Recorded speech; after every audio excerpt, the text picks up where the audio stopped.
All right, welcome honors geometry students to our first day of actual geometry notes. So I have a little joke for you. What did the acorn say when it grew up? I'll tell you at the end of the video. All right, so today we're going to do 1-1, which is the building blocks of geometry. It is very important. We're going to learn a lot of definitions, a lot of notation that you're going to use throughout the year. A lot of times in geometry, the first section is a lot of terms and vocab that you're going to use for the rest of the chapter. This one we're going to use for the rest of the year, so it's super duper duper important. Okay, so our first undefined term is, and what an undefined term is, it's something that can only be explained using examples and descriptions, so that's why it's kind of called an undefined term. So a point is a location. It has neither shape nor size. You have seen points when you graph lines in Algebra 1. That's how the way we show a point, because it has no shape or size, is we draw a dot, okay? That's how we try to visualize it. When you want to name a point, you only use a capital letter, okay? A capital letter, there's no symbol. So you would write either point X or, for example, just X. Like if they asked you what point is that, you could just write the letter X, or you could write the word point and then X. The way that we represent it is we use a dot. So again, the notation here is going to be, you could just write X or point X. Do not write a little dot and then X. Okay, because that kind of shows that you don't really know what you're doing if you put a dot, so don't write it that way. Okay, so a line is made up of an infinite number of points. So if you were to line them all up, it has no thickness or width. It's just a bunch of points. It's like, imagine out of your eyes, laser shooting straight across. That would be a line. And it doesn't end. So there's exactly one line through any 2 points. Any 2 points you can imagine in the world. Me here sitting in Prospect High School and my mom sitting in Des Plaines. If we were to connect us, if we think of our tops of our heads as points, if we were to connect us, there's only one line that exists. Me here and a student learning in Salt Lake City right now. If we were to draw a line between us, there's only one line that would go through it. So the way that we name it is you use any 2 points on the line. Remember, a line has an infinite amount of points. You are going to use 2 of them, and then you have to do a line symbol. So I'll show what I mean in a second. So again, this is the notation, because notation is important. We're going to talk about different things, and the way you use notation is going to help us know the difference between what you're talking about. Is it a line? Is it a segment? Is it a ray? Which we'll go through all of those. So the way that you would draw it is it's represented using a segment, which you don't know yet, but it has arrowheads at the end. That is very important. If you don't draw those arrows at the end, you're not really drawing a line, because the arrowheads represent that it goes on for infinity. It goes on forever. We're not going to draw it forever because it's impossible, but those arrowheads at each end do show that the line is going on forever. So here's how I would name this line. I have a couple of different options. So the first thing they said, use any 2 points on the line. The 2 points are represented by dots, notice, because a point is a dot. Now, if I just write BC, that's not actually a line. I would have to put little arrowhead over it. Or using 2 letters, I could call it line CB. Because if I ask you all, look at line BC, you're looking at it. If I said, look at line CB, you should be looking at the exact same line. So the order that you write the 2 letters does not make a difference. Now, what I do want you to notice is we have this little lowercase m. It's usually going to look a little bit more cursive than this, but you can also name this line. You would write the word line M. To be honest, that's the less popular of the ways to do the notation, how you name a line. What I'm going to do is I'm going to put a 3rd point on this line, and let's label it point A. So again, if I wanted to put a point on that line, I draw a dot on it, and then I label it with a capital letter. If I said, look at line AB, you're still looking, because the line goes forever in both directions. If I said look at line AB, you're still looking at the exact same line that if I said look at BC, look at CB. I could also name this line CA. I can name it AC. Those are all the ways. I can name it BA. There's a lot of different ways to name it, especially if there's 3 points on the line. So when you're going to be working on these problems and you check the answer key, sometimes not all the actual answers are going to be there. So don't assume that you got it wrong. It just might mean that you have only one of the particular answers that are possible. All right, so our next undefined term is a plane. And a plane is not like what flies in the sky. It's a flat surface made of infinitely many points that extends in all directions. So imagine that I could take my table that I'm sitting at and it would continue forever, cutting through the entire planet and going off into space in all directions, okay? That is what a plane is. So the way we name it, the notation, is you're gonna use any 3 points that are in the plane, meaning they're on the plane, that are not on the same line, or an uppercase scripted letter. So that's what this should be. That should be more cursive, if you will. But you want to name the plane. Now with a plane, you have to write the word plane. There's no notation that could go over it that would indicate we're talking about a plane.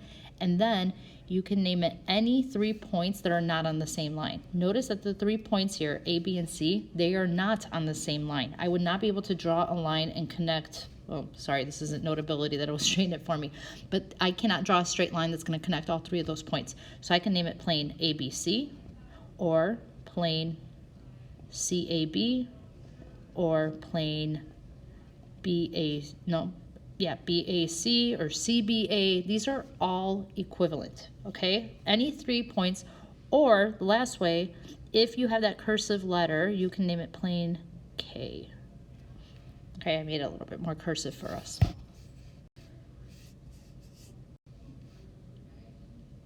All right, so now let's get into our first 2 definitions. Collinear. What does it mean if points are collinear? That means that they would lie on the same line.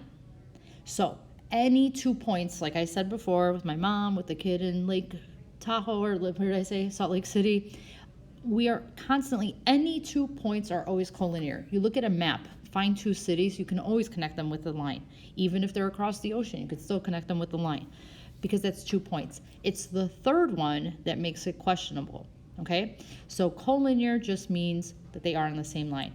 On the contrary, non-collinear means points that are not on the same line. So if I looked here on the blue line, all of those points are collinear. A, B, and C are collinear. On this purple line, those points are collinear, so D, B, and E. What wouldn't be collinear is E, B, and C. No matter how hard I try, if I try to connect those 3 points just with one line, one straight edge, one ruler, it's not going to happen. I can't do that. I would have to bend it, and then it's not a line anymore. Okay? So again, kids always get confused about this. Collinear just means you could connect them with one line. Non-collinear means that they are not on the same line.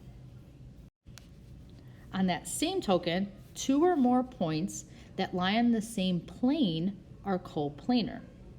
Any 3 points you can think of, you would be able to connect with. If you imagine a plane is like a big sheet of paper that continues in all directions, you can connect any 3 points with one plane. So here, if ever they ask you, are points A, B, and C coplanar? You don't even have to look at them. Because I only asked you about 3 points, they are for sure coplanar. You don't even have to look at the picture. The same is true for 2 points. If I said, are points Q and R collinear? You don't even have to look at what I'm pointing at. You could say, yes, they are, because 2 points are always collinear. 3 points are always coplanar. Now, non-coplanar means points that are not in the same plane. So, for example, in this picture here, F, G, and I, these 3 points are coplanar. Are F, G, and H coplanar?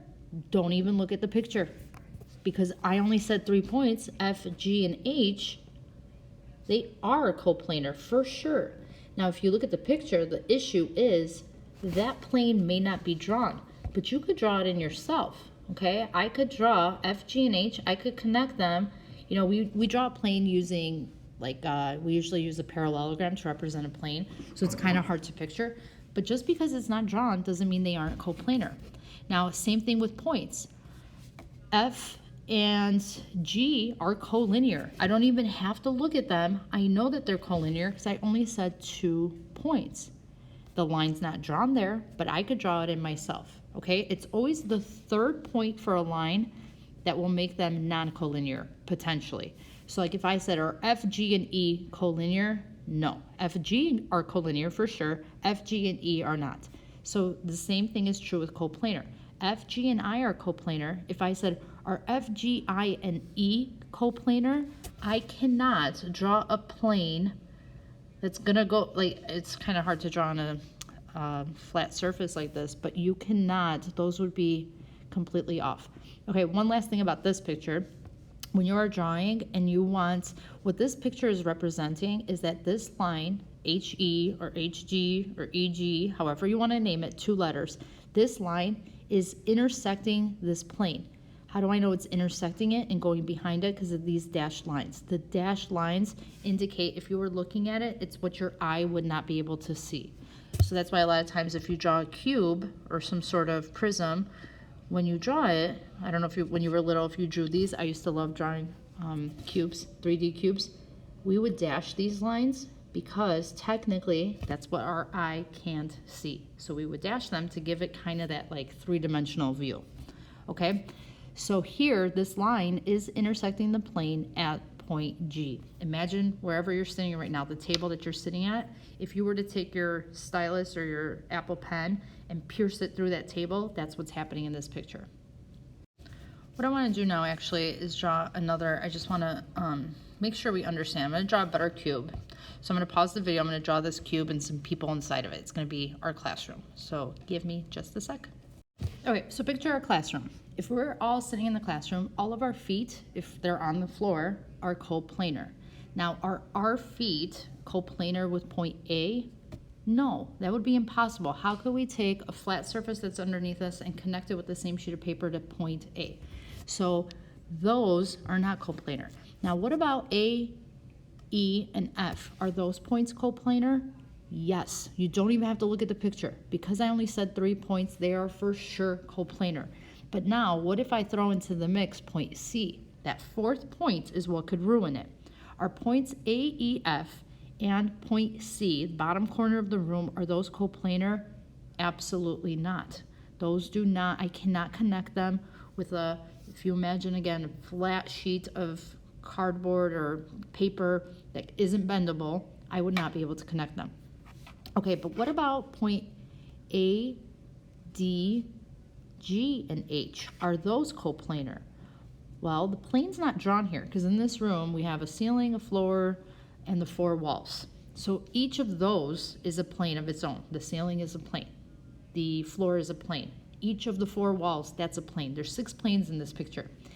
Are A, D, G, and H coplanar? Absolutely. You could draw in that plane. It would be like a ramp going through the room, or if you picture a tissue box, if you were to connect the opposite, the top one edge to the bottom other edge, you could draw and slice through there. So they are coplanar.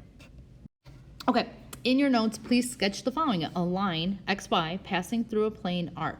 Label the point where the line intersects the plane as the second letter of your first name. All right, so first thing we have is a line passing through a plane. So I'm going to draw the plane. So we represent that with like a parallelogram. If there's a line going through it, what's going to happen is it comes in, it intersects, okay? I'm drawing that as if I can't see it. And I make sure to put arrowheads. If you don't put the arrowheads, you are going to lose points because they did say it's a line. Okay, so it's the line XY. So I'm going to draw 2 points on this line. So I put dots there. Dots indicate points, X and Y. If I draw this again, it doesn't have to look exactly like this. All of us should have potentially different drawings. Okay, it's passing through a plane, and the plane is labeled R. So in the corner, I put a cursive fancy R. Now label the point where the line intersects the plane. The line is intersecting the plane right here at that point. Label it as the second letter of your first name. So whatever your first name is, put the second letter there. For me, it'll be N. Okay? All right, next one. We have 2 lines, M and N. So notice this notation's a little bit different. They put lowercase letters. So we have 2 lines that intersect at a point Q. So I draw 1 line, I put arrows, label it M. Draw the second line, put the arrows to indicate that's a line, to show it is a line. Label that N. The point where they intersect is point Q. And again, this could be different. Next time I draw this, I might draw this slightly differently. I could have the lines intersecting like that. Okay, it doesn't have to be exactly how I drew it. So here are some potential answers. Oh, one thing I did want to say, and I really don't like this name, but the point where the line, if a line intersects a plane, the point where it intersects is called the foot. So this should actually be pointing to point M in this case. It kind of looks like it's just pointing to the edge of the plane. The foot is where a line intersects a plane. If it intersects at a point, that point's called the foot. Okay, so that is it. That is your first section of geometry. Homework today, whoops, I wanted to cross this out. Don't worry about this. This is a typo. You already took the quiz in class, previous class, either today or whenever you're watching this video before that. So what did the acorn say when it grew up? Gee, I'm a tree. Ha ha, but All right, thank you so much for watching. See you later. Bye.